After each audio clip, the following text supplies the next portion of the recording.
LG साहब इस्तीफा दो, एलजी साहब जवाब दो, एलजी साहब इस्तीफा दो, एलजी साहब जवाब दो, पेड़ काटना बंद करो, पेड़ काटना बंद करो।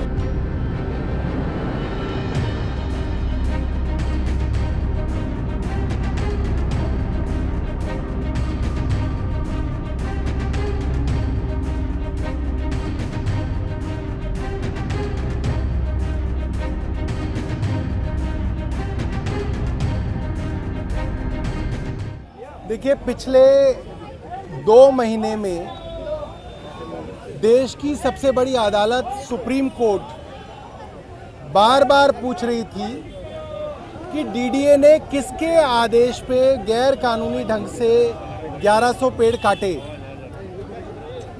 अफसरों द्वारा इस बात को छुपाया जा रहा था, डीडीए के अफसरों द्वारा छुपाया जा रहा था। दिल्ली के बड़े बड़े अफसर, चाहे वो चीफ सेक्रेटरी नरेश कुमार हो, पीडब्ल्यूडी सेक्रेटरी अनबरासू हो, एनवायरनमेंट के प्रिंसिपल सेक्रेटरी एके सिंह हो, डिविजनल कमिश्नर अश्विनी कुमार हो, तमाम बड़े बड़े अफसर एलजी साहब के साथ 3 फरवरी को उस जगह दौरे पे थे। उसके बावजूद किसी ने सुप्रीम कोर्ट में ये बात नहीं बताई कि एलजी साहब वहाँ पहली बात तो 3 फरवरी को गए थे और वहाँ पे पेड़ों को काटने के आदेश एलजी साहब द्वारा दिए गए। अब सुप्रीम कोर्ट के सामने ये बात साफ हो गई है कि आदेश एलजी साहब ने दिए और ये बात डीडीए की 2 ईमेल्स के द्वारा ये बात साफ हो गई है। एक और बड़ा षड्यंत्र सबके सामने खुल के आ गया है कि जिस तरीके से उस सड़क की अलाइनमेंट चुनी गई, उन सड़कों को चौड़ा करने के लिए आप फार्म हाउस की ज़मीनें भी ले सकते थे। हर फार्म हाउस की करीब 5-10% ज़मीन ले लेते तो वो सड़क चौड़ी हो सकती थी, मगर वो ना करके फार्म हाउस वालों को फ़ायदा पहुंचाने के उद्देश्य से जंगल के यानी कि रिज के पेड़ों को काटा गया और फार्म हाउस वाले लोगों को फ़ायदा पहुंचाया गया। ये बात भी बिल्कुल साफ हो गई है। यूटीपैक की डिज़ाइन आज भी यूटीपैक की वेबसाइट पे पड़ी हुई है, उस पे देख सकते हैं कि इसके अंदर भारी गड़बड़ी की गई है। सर, एक चिट्ठी लिखा है और कहा कि जानबूझ के वो खाना नहीं खा रहे हैं, दवाई नहीं ले रहे हैं। मुझे तो ये पता था एलजी साहब सीमेंट की फैक्ट्री में काम करते थे। वो डॉक्टर भी हैं, डायबिटीज़ के स्पेशलिस्ट भी हैं। ये जानकारी मुझे किसी ने दी नहीं। मैं उनका बायोडाटा कहीं देख नहीं पाया, मैंने कई जगह गूगल किया, मगर क्यों नहीं की, उन्होंने चुनाव नहीं लड़ा तो उनका कहीं पे भी एफिडेविट नहीं है जो ये बता सके कि उन्होंने जीवन में क्या किया है। यदि वे डॉक्टर हैं, डायबिटोलॉजिस्ट हैं, तो ज़रूर जो है मैं उनके पत्र को पढ़ के जो है उस पर चिंता व्यक्त करूँगा। एक कावड़ का इशू है जो नाम बदलने का है, आरएलडी के बाद अब चिराग पासवान भी ये कह रहे हैं कि इस तरह का। देखिए, आरएलडी तीनों ने हमारे समाज में कई कुरीतियाँ रही, उनमें से एक सबसे बड़ी कुरीति ये रही कि दलित समाज से आने वाले हमारे भाइयों के घरों पे लोग खाना नहीं खाते थे। उनका हाथ छू जाए तो वो चीज़ नहीं खाते थे। आज अगर फल बेचने वाले, सब्जी बेचने वाले, ज़्यादातर भाई हमारे दलित समाज से आते हैं, अब वो लिखेगा कि मेरा नाम फलां फलां है, फलां फलां है, मैं नाम नहीं लेना चाहता क्योंकि वो भी गलत है, तो उससे उसकी जाति पता चलती है और आप जाति के आधार पे उसका शोषण होने के लिए एक ज़मीन तैयार कर रहे हैं। मुझे लगता है कि जिस तरीके से दलित समाज ने संविधान को बचाने के लिए भारतीय जनता पार्टी को इस बार वोट नहीं दिया, आज दलित समाज को अनएम्प्लॉयड और बेरोजगार करने की एक बड़ी साजिश की जा रही है ताकि हमारा दलित समाज बेरोजगार हो जाए और इन लोगों के आगे घुटने टेक दे। हम ये होने नहीं देंगे। यूपीएससी के भी सिलेक्शन के ऊपर सवाल उठ रहे हैं। इस बीच जो उसके चेयरमैन है यूपीएससी के मनोज सैनी, उन्होंने निजी कारणों से इस्तीफा दे दिया है। देखिए, मैंने पढ़ा है उसके बारे में, मेरे को कोई बहुत जानकारी नहीं है उस मामले में, इसलिए मैं कुछ कह नहीं सकता हूँ। Thank you.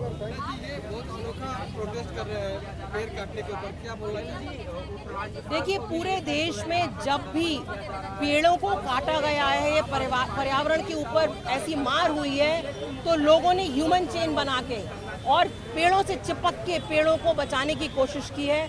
आज वही ह्यूमन चेन हमने बनाई है कि एलजी महोदय को ये संदेश देने के लिए कि गैर कानूनी तरीके से आप दिल्ली के पेड़ों को नहीं काट सकते। जहां एक तरफ अरविंद केजरीवाल जी हर साल 50-50 लाख, 60-60 लाख पेड़ लगाते हैं कि दिल्ली का ग्रीन कवर बढ़े, वहीं दूसरी ओर एलजी महोदय कुछ फार्म हाउसेस की कीमत बढ़ाने के लिए, अपने कुछ चनिंदा दोस्तों को फायदा पहुंचाने के लिए गैर कानूनी तरीके से 1100 पेड़ काटे हैं।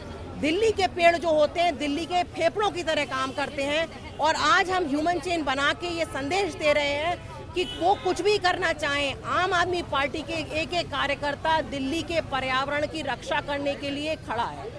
आज ये बहुत ही अनोखा तरह से आप पेड़ काटने के ऊपर में प्रोटेस्ट कर रहे हैं, क्या बोलना चाहेंगे? देखिए, एलजी साहब के निर्देश पर दिल्ली के अंदर 1150 पेड़ काटे गए, हरे भरे पेड़ काटे गए। एलजी साहब ने दिल्ली के अंदर कुछ पूंजीपति फार्म हाउस के मालिकों को बचाने के चक्कर में दिल्ली की सांसों को काटने की कोशिश की है। आज आम आदमी पार्टी के लोग यहाँ पर इकट्ठा होकर ज़बरदस्त विरोध प्रदर्शन कर रहे हैं। ह्यूमन चेन बना करके ये मैसेज देना चाहते हैं कि एक तरफ दिल्ली की सरकार पौधा वितरण का काम कर रही है, वृक्षारोपण का काम कर रही है, प्रदूषण से कैसे दिल्ली के लोगों को बचाया जाए उस पर लगातार प्रयास और काम कर रही है। वहीं दूसरी तरफ एलजी साहब ने दिल्ली की सांसों को रोकने के लिए 1150 पेड़ कटवा दिए, जो निहायत ही शर्मनाक है, निहायत ही निंदनीय है। आम आदमी पार्टी के लोग, दिल्ली के लोग एलजी साहब से ये जवाब चाहते हैं। हर मुद्दे पर बढ़ चढ़कर जोर जोर से बोलने वाले एलजी साहब आखिर खामोश क्यों हैं? दिल्ली वालों को बताएं कि आखिर उन्होंने दिल्ली की सांसों को क्यों रोका, आखिर 1150 पेड़ क्यों काटे। क्या बोलना चाह रहे हैं आप? देखिए, पेड़ बेज़बान होते हैं, हालांकि पेड़ मुस्कुराते भी हैं, सांस भी लेते हैं, और पेड़ आपको बहुत सांसें देते हैं, मुझे बहुत सांसें देते हैं। एक पेड़ 3 पीढ़ियों को फल देता है, ऑक्सीजन देता है, छाया देता है। और सब जानते हैं कि पूरे नॉर्थ इंडिया में, वैसे तो पूरी दुनिया में, लेकिन नॉर्थ इंडिया के अंदर प्रदूषण का कितना बुरा हाल है। एक तरफ दिल्ली की केजरीवाल सरकार लगातार पिछले 9 सालों से, जब से पावर में है, लगातार पेड़ पे पेड़ लगाई जा रही है, और जितना हमारा लक्ष्य था हम उससे आगे चल रही है। आप देखिए, दिल्ली की हरियाली आप देखेंगे तो जितने महानगर हैं उनमें सबसे ज़्यादा है, और हमने उसके ऊपर लगातार काम किया है। और दूसरी तरफ मोदी सरकार के नुमाइंदे एलजी साहब, वो एक सेंसिटिव जोन में जाते हैं, और वहाँ पे जाने के बाद में वहाँ का मुआयना करते हैं, और उसके बाद में 1100 पेड़ों को वहाँ पर काट दिया जाता है। आप बताइए, तो जीव हत्या है। आने वाले बच्चों को हम क्या देने के लिए जा रहे हैं? अब इसके लिए पेड़ क्योंकि बेजुबान है, वो खुद नहीं बोल सकते, तो आम आदमी पार्टी के कार्यकर्ता, विधायक, पदाधिकारी इस तरीके से पेड़ बन के खड़े हुए हैं, आरी हाथ में है। भाई सीधे ही मार दो ना लोगों को। इस तरीके से मुझे लगता है कि ये पूरा जीव हत्या का मामला बनता है, इससे छोटा मामला नहीं है।